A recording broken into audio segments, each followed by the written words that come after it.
Food കഴിച്ചാൽ ഉടനെ തന്നെ വയറിന് വേദന വരിക, അല്ലെങ്കിൽ വയറ്റിന്ന് പോകുന്ന സമയത്ത് മലത്തിൽ നിറവ്യത്യാസങ്ങൾ ഉണ്ടാവുക, പുകച്ചിൽ അനുഭവപ്പെടുക, നെഞ്ചെരിച്ചിൽ, ഈ വക ബുദ്ധിമുട്ടുകൾ ഇന്ന് ഒട്ടുമിക്ക ആളുകളും ഫേസ് ചെയ്യുന്നുണ്ട്. ഇപ്പോൾ കുട്ടികളുടെ കേസിലായാലും അല്ലെങ്കിൽ മുതിർന്ന ആളുകൾക്കൊക്കെ ഇപ്പോൾ കുറച്ച് ഫുഡ് കഴിക്കുമ്പം തന്നെ, അല്ലെങ്കിൽ എസ്പെഷ്യലി ഈ എരിവേറിയ ഭക്ഷണങ്ങളൊക്കെ കഴിക്കുമ്പോൾ വയറിന് ഭയങ്കരമായിട്ടൊരു അസിഡിറ്റി പോലെ, വയറിൻ്റെ എരിച്ചിലൊക്കെ പോലെ അനുഭവപ്പെടാറുണ്ട്. അപ്പോൾ നമുക്ക് ഇന്നത്തെ വീഡിയോയിലൂടെ ഈ വയറിലുണ്ടാവുന്ന അൾസർ പ്രശ്നങ്ങൾ, ഗ്യാസ്ട്രിക് അൾസറിൻ്റെ ഒരു ഡീപ്പായിട്ടുള്ള ഡിസ്ക്രിപ്ഷൻ നമുക്ക് ഇന്നത്തെ വീഡിയോയിലൂടെ ഒന്ന് നോക്കാം. ഹായ്, ഞാൻ ഡോക്ടർ ജൂഹി ദാസ്, ക്യൂൻബി ഹെൽത്ത് കെയറിലെ ഹോമിയോപ്പതിക് ഫിസിഷ്യനാണ്.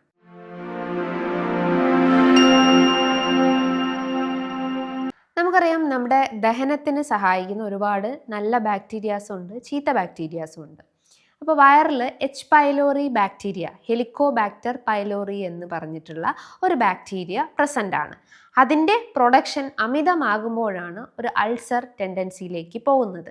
അത് നോർമലി നമ്മുടെ ഗട്ടിൽ പ്രസൻ്റ് ആയിട്ടിരിക്കും.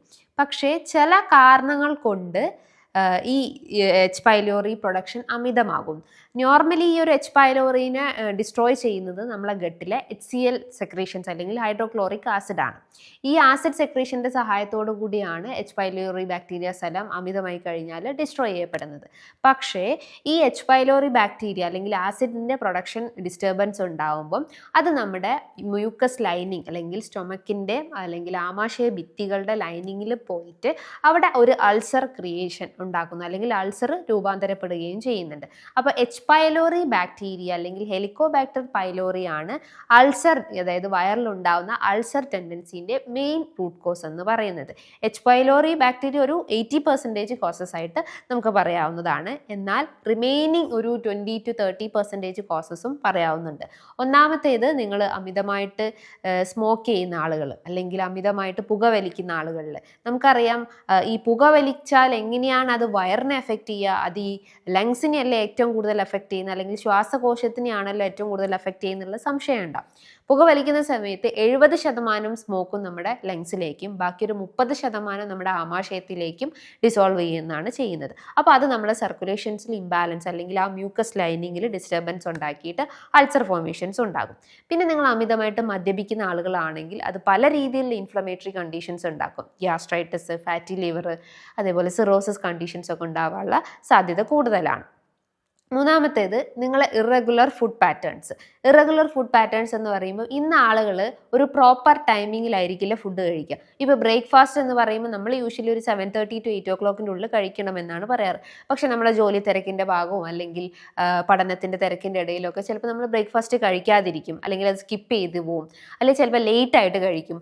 8 മണിക്ക് കഴിക്കേണ്ടത് ചിലപ്പോൾ ഒരു 11 മണിക്കും 12 മണിക്കും ഒക്കെ ആയിരിക്കും കഴിക്കുന്നുണ്ടാവുക. അപ്പം നമ്മളൊരു ബ്രേക്കിന് ശേഷം കഴിക്കേണ്ട ഫുഡ് ആയതുകൊണ്ട് തന്നെ അത് മേജർ എനർജി സോഴ്സ് ആണ് ഗട്ടിലും അതേപോലെ തന്നെ നമ്മുടെ ബ്രെയിനിലും. അപ്പോൾ അതിലൊരു ബ്രേക്ക് വരുമ്പോൾ പെട്ടെന്ന് തന്നെ നമുക്ക് ഗ്യാസ്ട്രബിൾ ഇഷ്യൂസ് ഉണ്ടാവാനുള്ള സാധ്യത ഉണ്ട്. നമ്മൾ ഹെവി ആയിട്ടുള്ള ബ്രേക്ക്ഫാസ്റ്റിന് പകരം ഈ പറഞ്ഞിട്ടുള്ള കോളകളും പെപ്സി, മിറണ്ട അല്ലെങ്കിൽ ഇത്തരം കൂൾ ഡ്രിങ്ക്സ് കഴിക്കുക, അമിതമായിട്ട് മധുരം കഴിക്കുക, എരിവേറിയ ആഹാരങ്ങളൊക്കെ വെറും വയറ്റിൽ കഴിക്കുമ്പോൾ, ചായയും കാപ്പിയൊക്കെ നമ്മൾ വെറും വയറ്റിൽ കഴിക്കുമ്പോഴാണ് ഗട്ട് റിലേറ്റഡ് ഇഷ്യൂസ് ക്രിയേറ്റ് ചെയ്യപ്പെടുന്നത്. അപ്പം ബ്രേക്ക്ഫാസ്റ്റ് അല്ലെങ്കിൽ ഒരു ലാക്ക് ഓഫ് ബ്രേക്ക്ഫാസ്റ്റ് ഇതിൻ്റെ ഒരു റൂട്ട് കോസ് ആയിട്ട് പറയാം. അതായത് ഇറഗുലർ പാറ്റേൺ ഓഫ് ഈറ്റിങ്ങിൽ വരുന്ന ഒരു കോസാണ് ഈ പറഞ്ഞിട്ടുള്ള ബ്രേക്ക്ഫാസ്റ്റ് സ്കിപ്പ് ചെയ്യുന്നത്. പിന്നെ നമ്മൾ നൈറ്റ് ടൈമിൽ ഹെവി ആയിട്ട് ഫുഡ് കഴിക്കുക, ഈ എരിവേറിയ ആഹാരങ്ങളൊക്കെ നമ്മൾ നൈറ്റിൽ ഹെവി ആയിട്ട് കഴിച്ചുകൊണ്ടിരിക്കും, അതും ഇതിൻ്റെ ഒരു റൂട്ട് കോസ് ആയിട്ട് പറയാവുന്നതാണ്. പിന്നെ നമ്മൾ ഭക്ഷണത്തിൽ അമിതമായിട്ട് എരിവേറിയ ആഹാരങ്ങൾ കഴിക്കുക, ഓയിലി ആഹാരങ്ങൾ കഴിക്കുക, പിന്നെ ട്രാൻസ് ഫാറ്റ് ചേർന്നിട്ടുള്ള ആഹാരങ്ങൾ, അതേപോലെ കൂടുതൽ സ്പൈസി അല്ലെങ്കിൽ പങ്ക്ജൻ്റ് ആയിട്ടുള്ള ആഹാരങ്ങളൊക്കെ അമിതമായിട്ട് കഴിക്കുമ്പോഴാണ്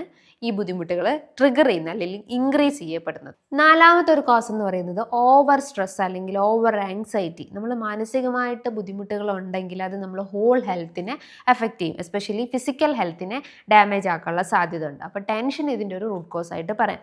പിന്നെ നമുക്ക് ഇത് കൂടാതെ തന്നെ നമ്മൾ എന്തെങ്കിലും ആൻറ്റി ഇൻഫ്ലമേറ്ററി ഡ്രഗ്സ് കഴിക്കുക, അല്ലെങ്കിൽ നോൺ സ്റ്റിറോയിഡൽ ആയിട്ടുള്ള എന്തെങ്കിലും ഡ്രഗ്സ് കഴിക്കുന്ന കേസസ്, അല്ലെങ്കിൽ മെഡിക്കേഷൻസ് എടുക്കുന്ന NSAIDs പോലത്തെ മെഡിക്കേഷൻസ് എടുക്കുന്ന ആളുകൾക്കും ഈ പറഞ്ഞിട്ടുള്ള ബുദ്ധിമുട്ടുകൾ ഉണ്ടാവും. ഇപ്പം നമ്മൾ പാരസെറ്റമോളൊക്കെ കഴിച്ചു കഴിഞ്ഞാൽ അവരുടെ ഡോക്ടേഴ്സ് തന്നെ പ്രിസ്ക്രൈബ് ചെയ്ത് ഗ്യാസിൻ്റെ ഗുളികയൊക്കെ പ്രിസ്ക്രൈബ് ചെയ്യാറില്ലേ. അപ്പം അതിനെ ഒന്ന് ബാലൻസ് ചെയ്യാൻ വേണ്ടിയിട്ടാണ് അങ്ങനത്തെ മെഡിക്കേഷൻസ് ഒക്കെ അവർ പ്രൊവൈഡ് ചെയ്ത് തരുന്നത്.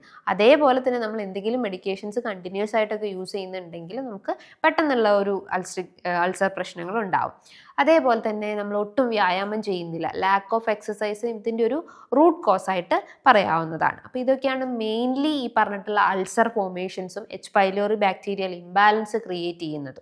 അപ്പോൾ ഈ പറഞ്ഞിട്ടുള്ള ബുദ്ധിമുട്ടുകൾക്ക് അല്ലെങ്കിൽ ഈ പറഞ്ഞിട്ടുള്ള ട്രിഗറിങ് ഫാക്ടേഴ്സ് എങ്ങനെയാണ് നമുക്ക് ലക്ഷണങ്ങളായിട്ട് ഉണ്ടാവുന്നത്, അല്ലെങ്കിൽ ഇതിൻ്റെ മെയിൻ ആയിട്ടുള്ള ലക്ഷണങ്ങൾ, ഗ്യാസ്ട്രിക് അൾസറിൻ്റെ ലക്ഷണങ്ങൾ നോക്കിക്കഴിഞ്ഞാൽ ഇനീഷ്യലി ഞാൻ പറഞ്ഞു നമുക്ക് പെട്ടെന്ന് തന്നെ ഒരു ഫുഡ് കഴിച്ചാൽ ഉടനെ തന്നെ ഒരു ബേണിംഗ് സെൻസേഷൻസ് ഉണ്ടാവും, വയറിന് ഒരു പുകച്ചിൽ അനുഭവപ്പെടുക.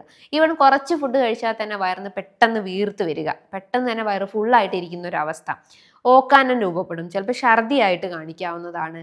ഇപ്പം മലം പോകുന്ന സമയത്ത് ഭയങ്കരമായിട്ട് ബ്ലഡ് മിക്സ്ഡ് ആയിട്ടുണ്ടാവും, അല്ലെങ്കിൽ ഒരു ബ്രൗൺ സ്റ്റൂള് പോലെ കാണാം, അല്ലെങ്കിൽ ഭയങ്കരമായിട്ട് ഡാർക്ക് കളേർഡ് സ്റ്റൂളൊക്കെ മലം കാണുന്നുണ്ടെങ്കിൽ അതും ഇതിൻ്റെ ഒരു കോസായിട്ട് പറയാവുന്നതാണ്. അമിതമായിട്ടുള്ള കീഴ്വായുടെ ബുദ്ധിമുട്ടുകൾ ഏമ്പക്കായിട്ട് കാണാം, ചിലപ്പോൾ പുളിച്ച് തികട്ടി വരുന്ന പ്രശ്നങ്ങളാവാം, നെഞ്ചരിച്ചിലായിട്ടും കാണാവുന്നതാണ്. നമുക്ക് ഈ ഒരു അപ്പർ പാർട്ട് ഓഫ് ദ ചെസ്റ്റിൻ്റെ ഭാഗത്തൊക്കെ കൂടുതൽ പെയിനും ബുദ്ധിമുട്ടുകളൊക്കെ ഉണ്ടെങ്കിൽ അത് ഗ്യാസ്ട്രോ ഈസോഫലേഗിയൽ റിഫ്ലക്സ് ഡിസീസിൻ്റെ പ്രശ്നമാണ്. അതായത് നമ്മുടെ ആ ഒരു ആമാശയത്തിനെയും ഈസോഫാഗസിനെയും കണക്ട് ചെയ്യുന്ന സ്ഫിൻറ്റർ, അല്ലെങ്കിൽ അതിനെ കണക്ട് ചെയ്യുന്ന ഒരു റിലാക്സിങ്, അല്ലെങ്കിൽ അതിനെ കണക്ട് ചെയ്യുന്ന ഒരു ട്യൂബുലാർ സ്ട്രക്ചർ ഉണ്ട്, അവിടെ എന്തെങ്കിലും സ്ഫിൻറ്ററിന് തകരാറിൽ ഉണ്ടാകുമ്പോഴാണ് ഗേർഡ് പോലത്തെ കണ്ടീഷൻസ് ഉണ്ടാകുന്നത്. അതിൻ്റെ പ്രധാനപ്പെട്ട ലക്ഷണമാണ് നെഞ്ചരിച്ചിൽ, കീഴ്വായു ബുദ്ധിമുട്ടുകൾ, ഏമ്പക്കായിട്ടും പുളിച്ചു തകർത്തി വരുന്ന പ്രശ്നങ്ങളും കാണിക്കുന്നത്. ഇനി ഗ്യാസ്ട്രിക് അൾസറിൻ്റെ മറ്റ് പ്രധാനപ്പെട്ട ലക്ഷണങ്ങൾ, ഗട്ട് റിലേറ്റഡ് അല്ലാത്ത ബുദ്ധിമുട്ടുകൾ എന്ന് പറയുമ്പോൾ നമുക്ക് അനീമിയ, രക്തക്കുറവുകൾ ഉണ്ടാവും, ദെൻ വെയിറ്റ് കുറഞ്ഞു പോകുന്ന പ്രശ്നങ്ങൾ ഉണ്ടാവും, മുടി കൊഴിച്ചിലുണ്ടാവും, ചിലപ്പോൾ മുടി ഭയങ്കരമായിട്ട് നേരത്തെ കട്ടി കുറഞ്ഞ പോലെ ഡ്രൈ ആൻഡ് ഫ്രിസി ആയിട്ടുള്ള ബുദ്ധിമുട്ടുകൾ ഉണ്ടാവും, സ്കിന്നിൽ ഭയങ്കരമായിട്ട് എക്സിമ, ഡാൻഡ്രഫ്, ദെൻ ചൊറിച്ചിൽ പോലത്തെ പ്രശ്നങ്ങൾ കാണിക്കാവുന്നതാണ്, നഖങ്ങൾ പെട്ടെന്ന് പൊട്ടിപ്പോവുക, നഖങ്ങൾ പെട്ടെന്ന് ഡാമേജ് സംഭവിക്കുക. ഇതൊക്കെയാണ് മെയിൻലി ഈ പറഞ്ഞിട്ടുള്ള ഗ്യാസ്ട്രിക് അൾസറിൻ്റെ ഗട്ട് റിലേറ്റഡ് അല്ലാത്ത അല്ലെങ്കിൽ ഗട്ട് റിലേറ്റഡ് കംപ്ലയിൻസ് എന്ന് പറയുന്നത്.